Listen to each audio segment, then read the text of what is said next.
And Neal, good afternoon and happy football season. How are you? Happy Friday, happy golden hour, and a happy Labor Day weekend. That's right, man. You guys were in like a charitable mood yesterday at Bet Saracen with your decision to void the losing bets and honor the winning bets after the decision was made to take 5 minutes off of each quarter in the second half. Tell me what went into that decision, and what is the usual way that you would go about dealing with a game that's supposed to be 60 minutes and ends up 50 minutes? Yeah. There's a house rule, and it's pretty consistent, that if play is suspended before the completion of 55 minutes of play and not resumed before a certain time, all bets on the game will be scored as no action and all money refunded. Now, we have, provisions in there for parts of the game that were completed or are not affected by that.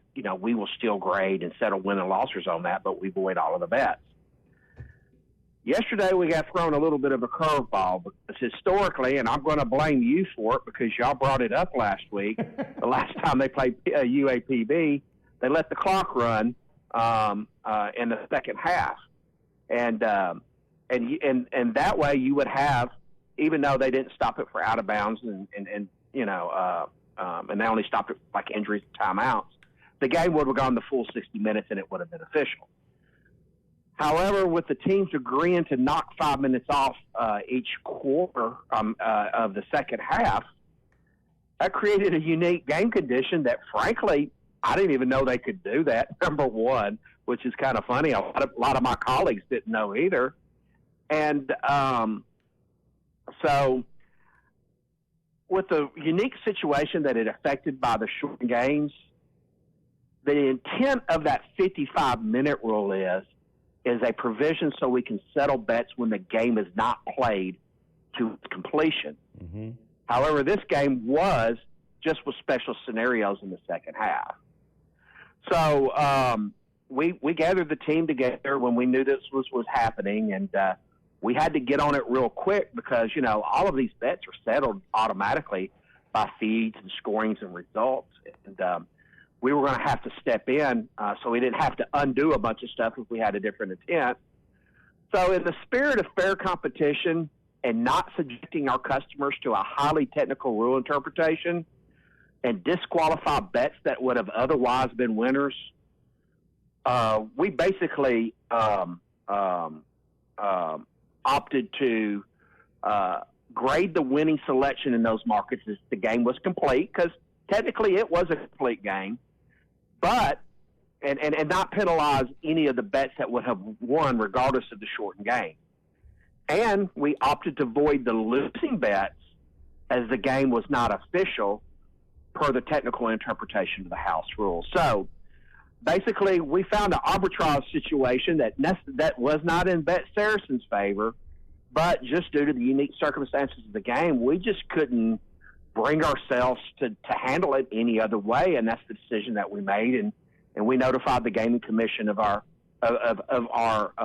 depart from the technical interpretations of the rules, and they allow us to do stuff like that, especially when we are making the decision in favor of the players and the winning bettors or them not losing money. So that's kind of where we are. Other than it was the right thing to do, and I had to get permission, and we were able to settle on that right after the game went final, and we graded them all, and we made a few mistakes on the grading. We got contacted, and we've done all of that. If you think if your bet was graded improperly, let us know. For the vast part, there hasn't been a whole lot of that because I think people were extremely satisfied with that outcome, and it was a win-win situation for us all. And how could I start out the real first SEC game of the season and have that kind of controversy around it?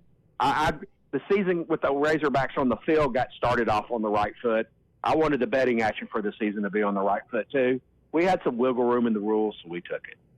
Well, it also seems like you also opted to take a nice cold bath, without taking any losing bets, and it's all winning bets. That's a lot of money paid out to winners yesterday, and none coming in. Yeah, I mean, we're going to be okay. I mean, sometimes we lose, and sometimes the bettors lose. So, when there's irregular situations, hey, just do what you can within the rules. It wasn't going to break us or anything, and we were glad that we had the flexibility to do this on this particular irregularity. Now, the caveat to that is now, the commission, and we're going to review our house rules, and now we're going to have to come up with a scenario in the future on how we're going to handle this. And there's going to be some discussion on that because we want to try to get it right if we ever encounter this type of irregularity again. So, at the end of the day, if we can find and rule for the favor of the players, we're going to try to do that. And yes, sometimes it's expensive, but, hey, we're the ones that put the bets out there for people to bet, and we just don't want a technical interpretation of a rule that would otherwise be a winner to disqualify that. And that wasn't the intent of that rule, although this scenario got caught up into it. So, that's what we did. And sometimes we take losses. We do lose money on games. And frankly, anytime, regardless if this game was short or not, we were going to lose a significant amount of money on this game because, people bet the Hogs, and the Hogs performed very well. The prop bets performed very, very, very, very well.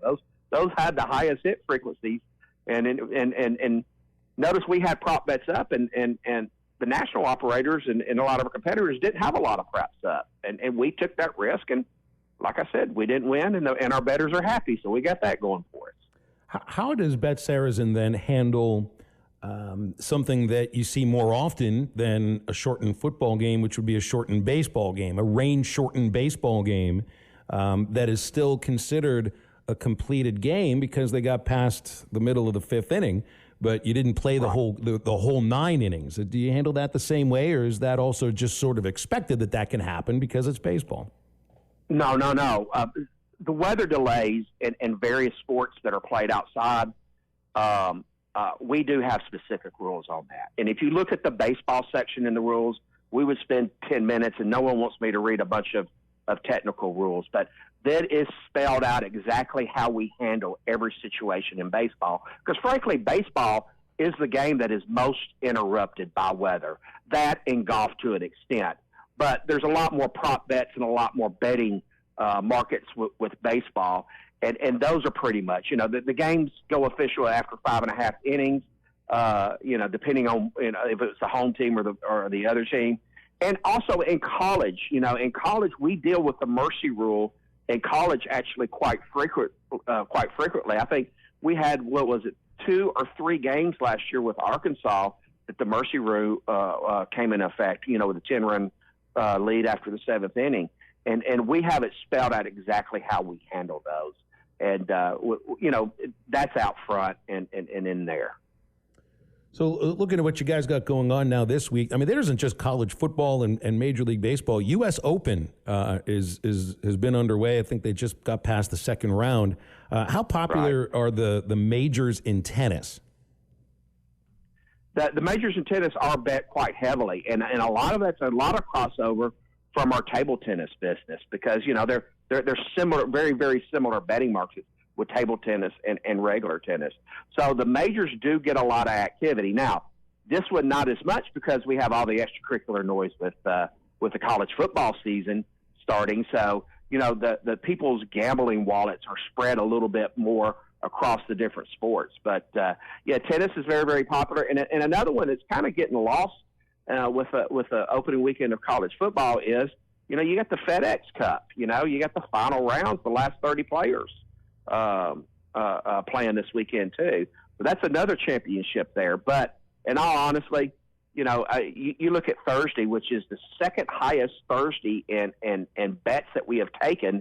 And of course, the only other Thursday that has beat it has been the first Thursday of March Madness. And for only college games to be in play and no NFL, that was quite the feat. And we think we're going to have a very, very big season. And I'm pretty sure we won over a bunch of customers last night and the way we handled the situation. Yeah, I think you did too, which, I mean, that's smart business, but it's also looking out for the customers. It's listening to the customers. And I mean, that's a thing that if people have heard you on Halftime here on these Fridays, they've picked up on that. And I'm not sure if that's the case with all the betting houses. Yeah, I mean, sometimes sometimes I am dictated by what the regulations say and what we put in our house rules, because I just don't have the luxury of going and changing the rules on the fly. Now, I can change the rules, but I have to submit that submission and get them approved. And anytime I deviate from those rules, which is very, very, very rare, it takes something like, an incident last night before we do that. And at the end of the day, if you do right by your customers, you'll get their loyalty. And at Bet Saracen, we're the number one book in the state, and we have not bought that business. I think we have truly earned that business, not just with the way we operate and the content that we provide, but also continuously always trying to upgrade the platform and have our presence on Sports Talk Radio, because that's where our customers are, and they want to hear from us. And sports betting has become such a big story. 38 states now have legalized sports betting. It's part of I think it was always part of our sporting fandom, but now that it's legal and regulated and more transparent, that's all we can do to get people more comfortable with it if they choose to engage in sports betting. And people want to know they're going to be treated right. And this is just one example on how we think you should do it. When should we expect the betting line for next week's game at Oklahoma State? I know that you have a lot of the SEC games already. A line has been put out. People have been putting their money on that with Arkansas and LSU, A&M, Texas, but not on Oklahoma State because it wasn't a league game. You got to wait for them to play, I would assume. But when do you think that comes out? Yeah, that should. I think that all that should be out on Sunday. Monday at the latest. We try to be the first to get up the Arkansas game. We kind of scout the feed lines to when are they going to release that, and we're probably going to be taking down a lot of the future games. Like the Texas game, because really those should not stay up once the season starts. Those early look ahead games like that, because anything can happen in a game, and those are typically not left up. We've left them up just because it's the first week of college. Of college football, but the look ahead games will come down, and then we'll only have the following week games up. So the Oklahoma State line should be out, and I know a lot of that line is going to be determined on how they play their first game. So it's going to be really, really interesting. Based on the results last night, I want to see what the Daybro models will do. I kind of have a number in mind. I'm not going to give it out yet. I have a number in mind, but I could change that once I see Oklahoma State play. BetOnline is your number one source for all your betting needs. Get the latest odds, lines, and matchup reports for baseball, boxing, golf, and more. BetOnline continues to be the fastest and easiest way to place your wagers, including live betting and your favorite casino and card games available to play right from your phone. Head to the website or use your mobile device to sign up today and get in on the action. Remember to use our promo code BELIEVE, that's BLEAV, for your 50% welcome bonus on your first deposit. Bet online, where the game starts.